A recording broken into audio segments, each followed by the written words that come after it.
We start the 7 a.m. hour with breaking news in Thornton. A deadly house fire is under investigation. Thanks for joining us. I'm Corey Rose. And I'm Jordan Chavez. Right now, fire crews and police are investigating the scene off of Columbine Street, north of 160th. 9 News reporter Courtney Yoon is following this story. And Courtney, investigators found 2 bodies inside. Yes, that's right, Corey and Jordan. And Thornton police told us in a press release that there are 2 major components to this investigation right now, a shooting and an arson. And this neighborhood seems like a rather peaceful and quiet one. We've seen a lot of people driving by very slowly, looking pretty surprised to see this scene here this morning. And Sky 9 is actually flying over right now. I want to give you a live look of what they're seeing from up there. This all began last night around 11:15 p.m. when crews were called to a house fire.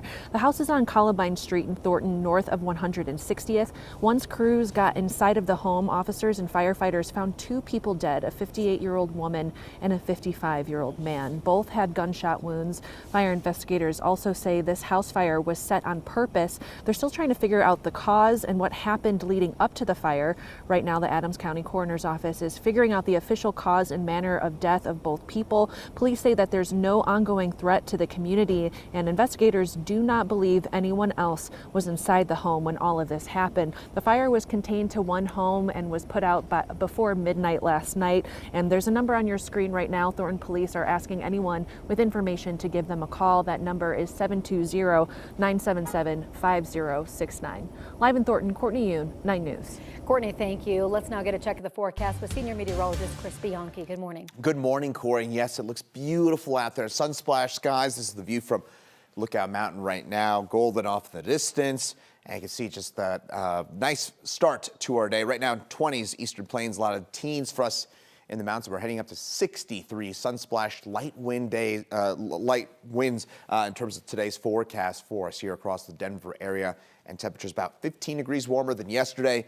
We'll be looking at those sunny skies throughout the day. And again, light winds as well, which is fairly unusual when we get these warm temperatures this time of the year. However, next week, looking active. I'll explain why in my full forecast in just a couple of minutes. Brianna? Chris, thank you so much. 7:03 is your time right now. Taking a live look from our CDOT cameras, I-25 and 58th Avenue. So those vehicles coming towards us, those are all the southbound lanes and the express lanes as well for those heading out the door. We are seeing our usual morning rush hour traffic. Northbound lanes traffic there is flowing nicely. So if you're heading up north to the Thornton Parkway area or North Glen Federal Heights, this is what you can expect to see. So I do want to switch things over to our main maps real quick. For those heading out the door, right near that area that I just showed you, that CDOT camera, we are seeing those delays. Again, this is if you're heading southbound. So from 144th down to 76, you're looking at a nice 12-minute drive. Now, if you're taking the I-270 corridor, both directions, we are seeing heavy delays. So that's if you're heading to I-25 or I-70 this morning. So right now, I-70 to I-25, you're looking at a 10-minute drive.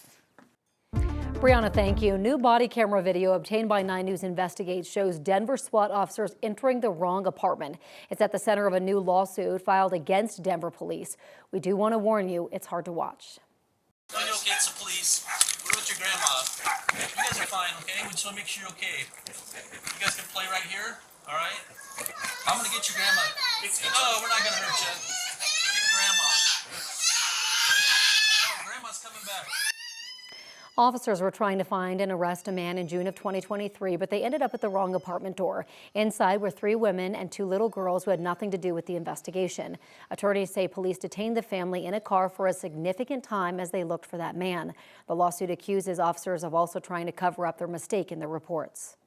And the thing about the post-incident reporting that really bothers me is that the police are writing about this incident as if it didn't happen, which indicates to me that they don't think these folks, our clients, matter or that their rights matter. We reached out to Denver police for comment. They declined citing pending litigation. Today, Columbine High School will be closed as an investigation gets underway after a fire sparked at the school. This happened just before 11 Wednesday morning in the sawdust collection area outside of the school. South Metro Fire said that those flames ended up causing a flash fire in the school's ventilation system. Some students had to be evacuated for medical needs, and 2 firefighters were checked out for minor injuries. Investigators are now working to figure out the cause of the fire. Elon Musk's Department of Government Efficiency is claiming more than $1 million in savings from cuts to federal programs and real estate leases in Colorado. But as we're finding out, verifying those claims is proving to be difficult. They call it a wall of receipts, an online list of where DOGE posts federal contracts they claim to have cut or terminated. In Boulder, a $50,000 annual lease for a U.S. Geological Survey office space will end this August. In Craig, DOGE claims to have canceled a 5-year lease for the Mine Safety Health Administration, supposedly saving nearly $1 million. And in Grand Junction, the department says it's finalizing plans to terminate a Social Security Administration lease costing more than $270,000 annually. But major news outlets have found some inconsistency in DOGE's claims. The Associated Press reports 60% of canceled contracts will save the country money, whereas 40% produce no savings at all. The Trump administration is directing federal agencies to prepare for mass layoffs. It is the latest in the effort to shrink the size of the federal government. A memo sent to agency leaders says that President Trump has required large-scale reductions in force. It says agencies should remove underperforming employees or those engaged in misconduct, and it calls on agencies to get rid of workers whose positions are not needed. The memo tells agency heads to submit their first recognition plans by March 13th. They're asking for another set of plans by mid-April. The head of the U.S. Forest Service, Chief Randy Moore, is retiring amid the mass layoffs in his agency. He announced the news in a letter to employees on Wednesday. He thanked his staff for their meaningful work and dedication to their mission. In the letter, Moore also called the Trump administration's mass firings, quote, incredibly difficult. Moore's retirement will take effect March 3rd.